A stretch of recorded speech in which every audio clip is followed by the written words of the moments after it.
ito yung pinaka-importanteng magandang balita pagdating sa larangan ng human rights mula pa nung ilang dekada na, no. Yung mga biktima ng drug war, yung mga pagpaslang, yung mga karahasan ay nabuhayan ng loob.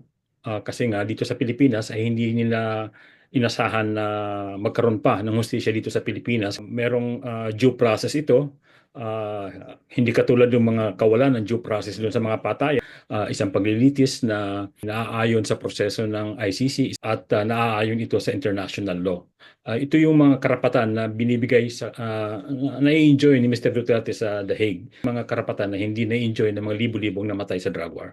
So ang importante dito ay mabigyan ng suporta itong mga biktima ng drug war at yung international community nga ay bigyang pansin yung mga hinaing nila. Ang ICC mismo ay kailangan nilang masigurado na yung proseso ng paglilitis kay Mr. Duterte ay patas, bibigyan siya ng mga karampatang paraan para depensahan yung sarili niya.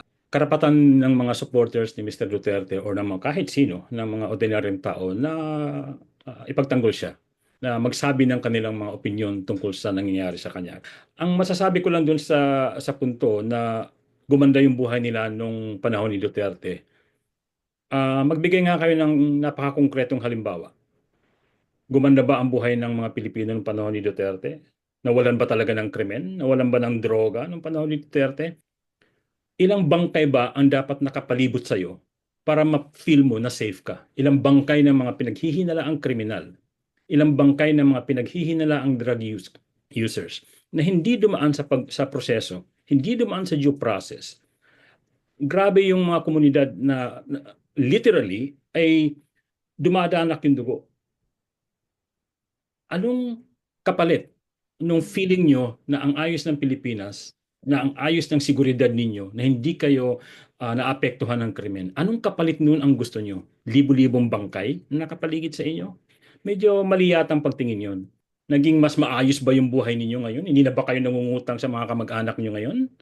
Hindi na ba kayo nagmamakaawa ng tulong pag kayo ay nagkasakit? Again, tandaan natin, ano ang kapalit na gusto nyo para ma-feel ninyo na safety kayo sa buhay ninyo? Kung gumagana ang hustisya natin, ang justice system natin noon pa, hindi dapat umabot ito sa ICC.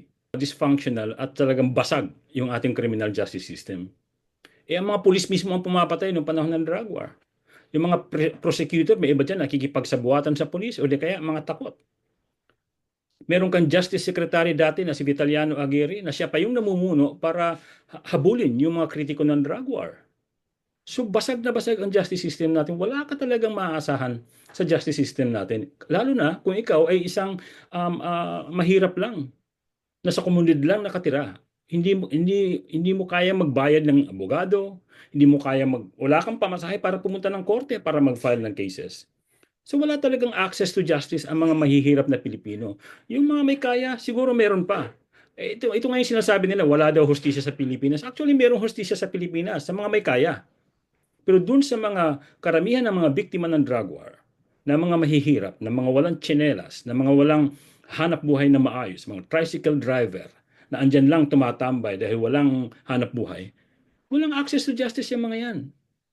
Sila yung mga nabiktima. Hindi naman natin kinakaila yan, na meron talagang politika ito. Yung tanong nga na marami, mangyayari kaya ito kung hindi nagkaaway ang mga Duterte at mga Marcos? Malamang hindi. Kaya lang, Oo. mangyayari rin kaya ito? Gagawin kaya ni Mr. Marcos ito kung hindi na ilatag ng mga biktima, ng mga human rights group yung kaso sa ICC? Hindi rin mangyayari ito. Ang punot dulo nito, Bumaili, is that yung mga biktima, yung mga human rights Mhm. groups, noong 2017 pa lang, nagsimula na yan silang mangalap ng ebidensya, ng mga dokumento para i-file sa ICC kasi alam nilang wala silang maaasahan sa Pilipinas. Yung kaso sa ICC ay tinrabaho na ito ng mga biktima mula pa noon. Walang kinalaman yung mga biktima ng drug war sa ginawa ni Mr. Marcos. Obligasyon ng gobyerno ni Mr. Marcos man o ni kung sino man na sundin yung obligasyon niya sa ICC. At mabuti na lang na ilatag na nga yung kaso sa ICC at nangyari nga. Pero wag natin kalimutan, yung mga issue na yan, wala yan sa issue ng mga biktima ng war on drugs, mga libu-libong biktima. Ang issue sa kanila ngayon ay nahuli si Mr. Duterte at lilitisin sa International Criminal Court. Sabi nga, nahuhuli ang isda sa bibig. Eh, ang yabang-yabang kasi ng taong ito, na akala niya ay hindi siya pwedeng mapanagot. Sa totoo lang, hindi ko maintindihan yung mga gusto mangyari ni Senadora Marcos, ano?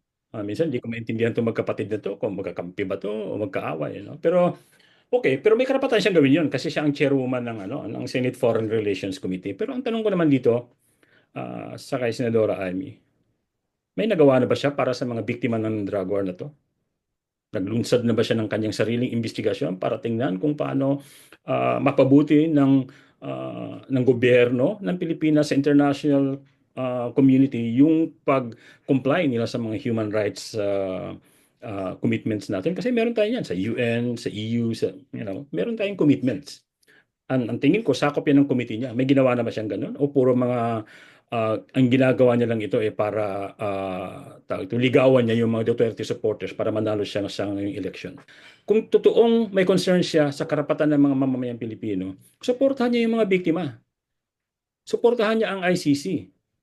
Huwag yung kung sino-sino pa ang dinadala niyan sa hearing, katulad ni Alan Peter Cayetano, na kung ano naman kasinungalingan ang pinagsasabi diyan sa hearing na papabor lang sa pamilya Duterte. Kailangan nilang tanggapin na nung panahon ni Duterte ay libo-libo ang nawalan ng buhay.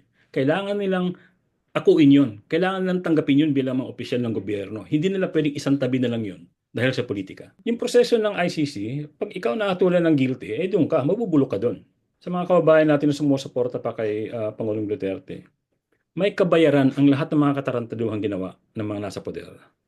Hindi pwedeng walang mangyayari sa inyo kung ganyan ang ginawa niyong walang habas ng pagpatay sa libo-libo. Alam ni Mr. Duterte yan, kaya nga niya inilabas ang Pilipinas sa ICC. Alam niya na may babalik at babalik sa kanya tungkol dito. Kaya isipin po natin yan. Huwag niyong kalimutan yung mga libo-libong pinaslang, yung mga sangkaterbang pamilya na nawalan ng mahal sa buhay at talagang nawasak ang buhay dahil sa kagagawa niya. Doon kayo maawa. Timbangin niyo yung awa niyo. Kanino ba kayo dapat naawa? Sa ganyang berdugo o dun sa mga pinatay niya?